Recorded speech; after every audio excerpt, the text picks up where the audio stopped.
Hello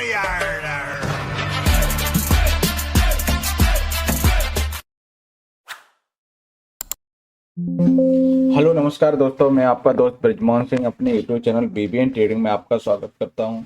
ये video purely education purpose से है। इसमें हम सीपीआर के 15 प्राइजेक्शन पैटर्न को सीखते हैं, समझते हैं और प्रैक्टिकली हम चार्ट पर अप्लाई करते हैं। इस वीडियो में हमारी किसी भी तरह की खरीदने, बेचने या ट्रेड करने की राय नहीं है। इसमें सीखने लायक जो होता है, हम सीख कर अपनी एनालिसिस को और ज़्यादा मजबूत करते हैं। तो ये हमारे पास 15 प्राइजेक्शन पैटर्न है। इनको हम पहले स्ट्रक्चर वाइज देख लेते हैं। ये है हमारे पास ओडी सेटअप, ये है हमारे पास OD rejection, evening star, morning star, PVT setup और हमारे पास virgin CBR, green candle retracement, green candle breakout, red candle retracement, red candle breakout और M reversal, W reversal, gap up rejection, gap down rejection, final CPR breakout. तो हम इनसे जो कुछ भी होता है, जो स्ट्रक्चर हम देखते हैं और उनके हिसाब से हम अप्लाई करते हैं। सबसे मोस्ट ऑफ हमें जो चीज़ समझनी होती है, वो सबसे पहले एक सेटअप होता है जिसका हम बार बार प्रैक्टिस कर करके अपने आप को बेहतर इम्प्रूव करके और साइकोलॉजी और रिस्क मैनेजमेंट से हम प्रॉपर अप्लाई करते हैं और हम जाकर तब एक सेटअप को स्ट्रॉन्ग कर लेते हैं। तो हम सबसे पहले हम यही पैटर्न हम निफ्टी में देखेंगे। निफ्टी की हम बात करें तो निफ्टी में पहले हमारे पास ये है कल का लो। ठीक है, कल के लो के नीचे क्लोजिंग हुई। और बात करें तो हमारे पास रिस्क बहुत बड़ा है, उसके मुकाबले हमारे पास अवॉइड छोटा है। तो इसमें क्या करेंगे, इसमें एक अवॉइड ही करना पसंद करेंगे। फिर क्या है कि हमारे पास यहाँ एक पैटर्न बना है जिसको हम आरसीबीओ कहते हैं, प्राइस सीपीआर के अंदर है। तो क्या करेंगे हम, ये यहाँ से निकल के गई तो इस पिवट तक जा सकती है। और इस पिवट की बात करें तो हमारे पास में इतना रिस्क है और इस रिस्क के अकॉर्डिंग रिवॉर्ड बहुत छोटा है। तो यहाँ पे भी हमारा क्या रहेगा, ये भी हमारे पास अवॉइड ही रहेगा। तो इसमें क्या है कि दोनों ही चीजें थी और दोनों ही क्लियरली अवॉइड मिली। किसके, हमारे पास आरआर जो था वो फेवरेबल नहीं था। फिर बात करते हैं बैंक निफ्टी में। बैंक निफ्टी की हम बात करते हैं तो बैंक निफ्टी में ये कल का लो था, तो इसके नीचे हमारे पास क्लोज नहीं मिली। फिर इसमें हमारे लिए कोई भी पैटर्न बनते हुए दिखाई नहीं दिया। तो इसमें क्या है, क्लियरली इसमें भी हमें ट्रेड अवॉइड रहा क्योंकि हमारे पास कोई पैटर्न फॉर्म नहीं हुआ। फिर बात करते हैं फिर निफ्टी में। फिर निफ्टी की बात करें तो फिर निफ्टी में भी कोई भी पैटर्न नहीं बना, तो इसमें भी अवॉइड रहा। तो फिर सेंसेक्स की बात करें तो सेंसेक्स में हमारे पास में कल के लो के नीचे क्लोजिंग बनी। क्लोजिंग के हिसाब से हमारे पास ट्रेड बना, वो भी OD for sale. OD for sale की बात करें तो ये हमारे पास इतना बड़ा रिस्क, उसके अकॉर्डिंग हमारे पास में ये, तो इसके हिसाब से हमारे पास में क्या है, रिस्क बहुत ज्यादा था।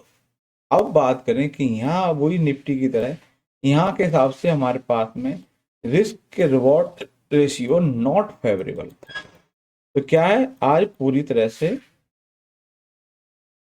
से हमारे इस भी इंडेक्स में अवॉइड ही रहा।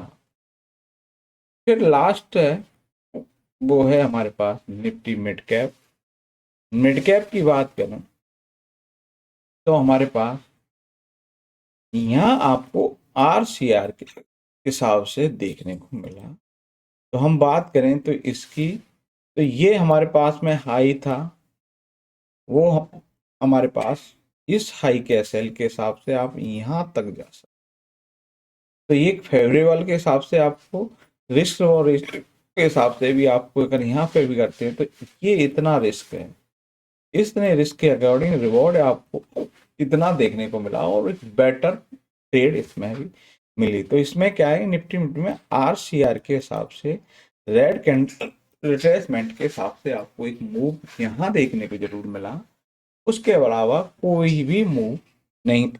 कल के लो की बात करते हैं तो हमारे पास रिस्क ज़्यादा है, इसमें भी यहाँ पर हमारे अवॉइड रहा और ये ट्रेड आपका एक परफेक्ट ट्रेड देखने को मिला।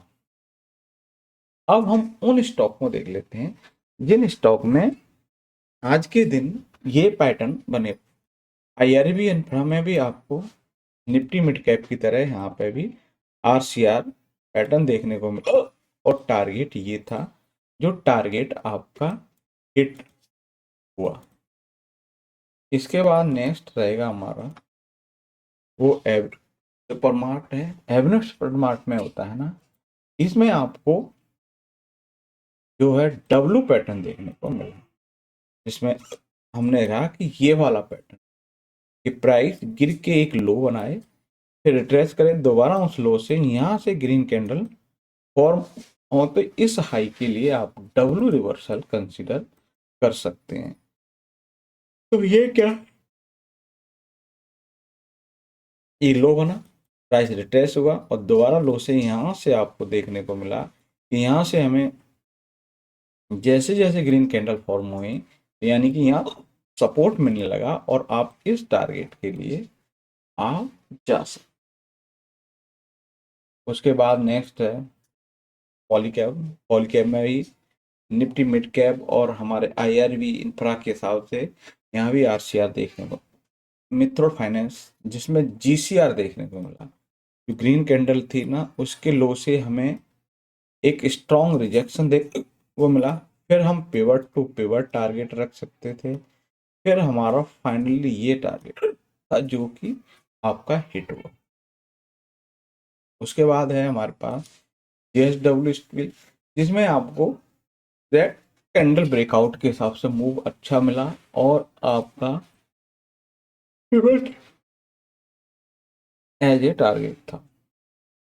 उसके बाद नेक्स्ट है आईआरसीटीसी, जिसमें हम ओडी सेटअप के हिसाब से मूव देखने को मिला।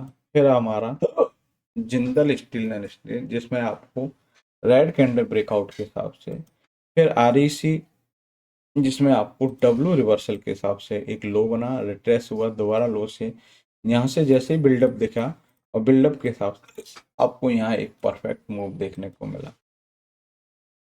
यूपीएल में आपको रेड कैंडल ब्रेकआउट, रेल विकास में आपको उसकी तरह हमारी मिड कैप रहा और पॉली कैप में वो भी आपको रेड कैंडल रिट्रेसमेंट के हिसाब से यहाँ भी परफेक्ट मूव देखने को मिला। उसके बाद है हमारे पास वन सोर्स स्पेशलिटी फार्मा, इसमें भी आपको ओटी सेटअप के